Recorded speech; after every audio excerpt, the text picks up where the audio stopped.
Hey guys, it's Julian from Beneath the Bunk Studios and BeneathTheBunk.com. I hope you're doing wonderfully today. We are sitting beneath the bunk talking about how to send program drums to a mix engineer properly. Let's get into it. So here we are in a Pro Tools session. I have a super basic drum pattern programmed here in Superior Drummer. This is going to be applicable for any drum sampler, almost any drum sampler, and any DAW. There's going to be an equivalent of this. But anyway, this is the drum pattern I have programmed, super basic stuff. Didn't put any effort into the drum sounds because they don't matter for the purposes of this video, but you get the idea. So if you know anything about DAWs or you use Pro Tools or you use any other DAW, you might be thinking to yourself, oh, so why wouldn't you just highlight this section of the MIDI and then right click on the track and go to commit and then do edit selection and then click OK, and then that's it. And then you just send the audio to the mix engineer like that. As you can see, I just did that, and what we're left with is this single stereo audio file that sounds like this. Just an audio version of the MIDI that was just there. Why is this not ideal? Obviously, it's not ideal because you don't have individual control of any of the kit pieces. If I want to turn up the hi-hat louder, there's nowhere to turn up the hi-hat. If I want to turn up the kick or the snare or the cymbals or anything individually, there's no way to do that, and I'm going to have to use a super weird, backward method to make that happen. And in the end, it's not going to be nearly as reliable as just having a single fader to control that kit piece. So the way we get around that is by using multi-output routing. Now, I'm not going to go into how to do that in this video because there are oh so very many videos on the internet that will show you how to do that, and I do not have anything unique to offer in that space. But what I will say is that you should learn how to multi-out route your drum sampler, whatever you're using, whether it's Superior Drummer, whether it's a contact library like GGD, just YouTube how to multi-out route your drum sampler, and then insert drum sampler name here in DAW, and then insert your DAW name there. And that's what you should do to learn how to do that. I already went ahead and did that before I started recording, and that's what you're seeing here. It's just a stack of stereo instrument tracks that have each individual kit piece routed to each individual track so that you can have an individual control over the snare. So for example, let's say I want to turn up the snare while this is playing.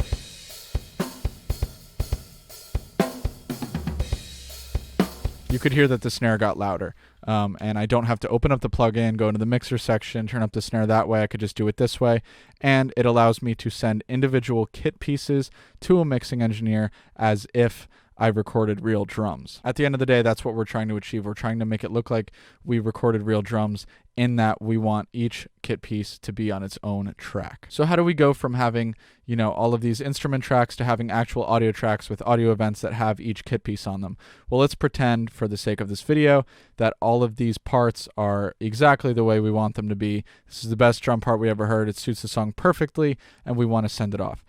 So what we're going to do is we're going to highlight all of the tracks, and I'm leaving some space after the last bar that the drums are playing, just so that nothing gets cut off. I'll do last two bars actually, because we don't want any cymbal ends to get cut off or anything like that.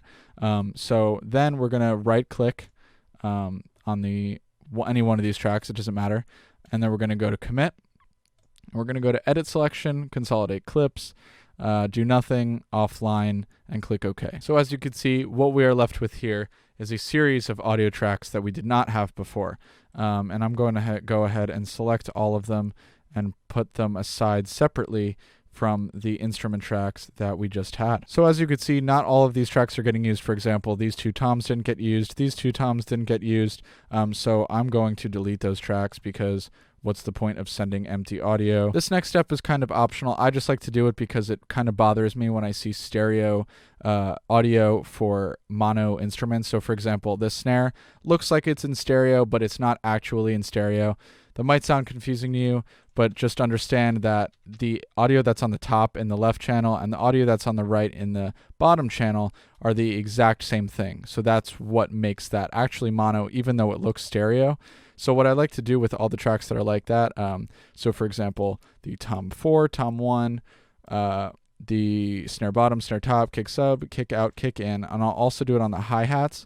I like to select all of those, right click them, and do split into mono. And then the last step is to comb through all of these and delete the ones that you don't need because it just created 2 additional tracks for each of those, and now you have 3 for each of those, which obviously isn't necessary. When you get to the toms, if some of them were already panned, I just take whichever side was louder. So for example, this track has all the tom audio and this has none, so I'm going to delete the one that has none.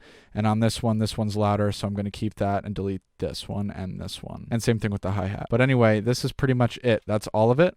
And then the last final step that I like to do before sending anything off to anybody is rendering all of the audio. So I just like to select all of it within the bounds of the project. Obviously, again, we're just pretending these are the bounds of the project, even though it's only like a 4-bar loop.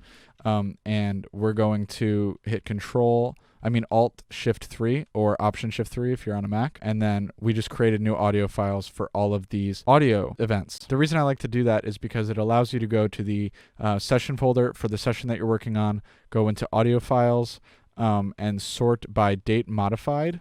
And then if you hit date modified, just left click on it, it sorts all of the files by the most recent ones that were created or modified in some way. So that puts all of the ones that we just rendered at the top. So we know that all of these drum tracks are the drum tracks that we're sending off because those are the final ones that we just rendered and finished. If I were working on an entire mix that I were sending to somebody or somebody that I was collaborating with, what I would do is have obviously all the rest of the instruments. So there would also be vocals and guitars here. But in this case, since we're just talking about drums, this is all that we have. So I would be taking these, copying them into a separate folder, putting it into a zip file, and then sending it off. In case you don't know how to do that, you could just do Control-C or Command-C, and then start a new folder, and then let's just call it drums for mixing.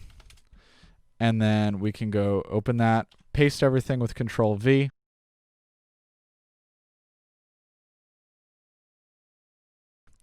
And then we can go back to the folder, right-click it, send to compressed zip folder. And then just like that, we have a zip folder that we can upload to Google Drive or Dropbox. Dropbox I definitely recommend over Google Drive for a variety of reasons. And again, of course, usually I would have all of the instruments, but since we're just talking about drums, I just have drums. All right, so that's pretty much it, guys. I hope you got something out of this video. If you did or if you didn't, let me know down below. If it just confused the hell out of you, let me know down below. I'll answer any questions that you have. Don't be shy, please. If you have a different method of doing this that you think is better than mine, let me know. If you have a method that you think is worse than mine and I just helped you, let me know. I'd love to hear whatever you have to say, and I will talk to you next time.